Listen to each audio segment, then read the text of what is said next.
Madame Bougrab, bonjour. Bonjour. Votre candidat Nicolas Sarkozy ne fait pas de meilleur score outre-mer qu'en métropole, si ce n'est en Polynésie, en Nouvelle-Calédonie, Saint-Barth et Saint-Martin.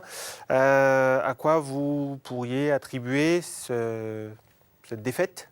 Alors, il est quand même en tête en Nouvelle-Calédonie, je crois, en Polynésie. Donc, c'est le Pacifique et quand même on gagne dans le Pacifique. Donc, c'est pas il n'y a pas une vision homogène, en tout cas, de ce qui se passe en Outre-mer. Dans les territoires ultramarins, il y a des spécificités. Et moi, je vais vous dire, vous parlez de l'échec du président de la République.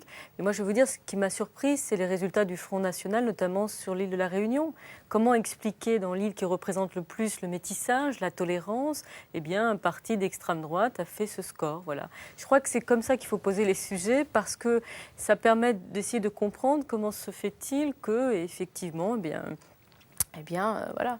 Est-ce qu'on est sur le même schéma est-ce qu'on est sur la même hiérarchie qu'en métropole, ou est-ce que vous lisez ça autrement ? On est sur un affrontement droite-gauche et puis, comme à l'époque de la montée du Front National, il fallait un exutoire, un vote protestataire. Mais je crois qu'il y a une spécificité en France, c'est qu'il y a un vote protestataire très fort, parce que vous parlez de l'extrême droite, mais il y a aussi le front de gauche. Pour moi, c'est l'extrême gauche, il n'y a pas plus à... Les extrêmes. Les extrêmes. Donc, pour moi, quand je vois... Jean-Luc Mélenchon qui fait un meeting place Stalingrad. On doit peut-être oublier ce qu'était Staline dans l'histoire, donc il faut peut-être le rappeler, notamment pour ceux qui ont oublié les millions de morts qu'ont fait le régime stalinien en URSS. Donc il faut peut-être le rappeler.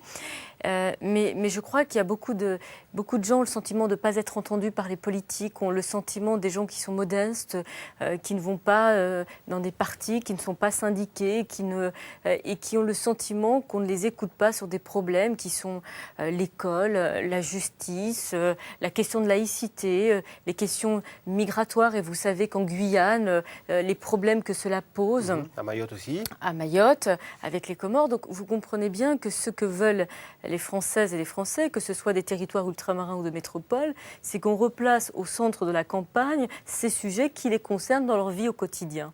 Bon, et alors pourquoi ça a été compris en Polynésie et en Nouvelle-Calédonie, si on en croit les résultats de ce premier tour, et pas ailleurs outre-mer ?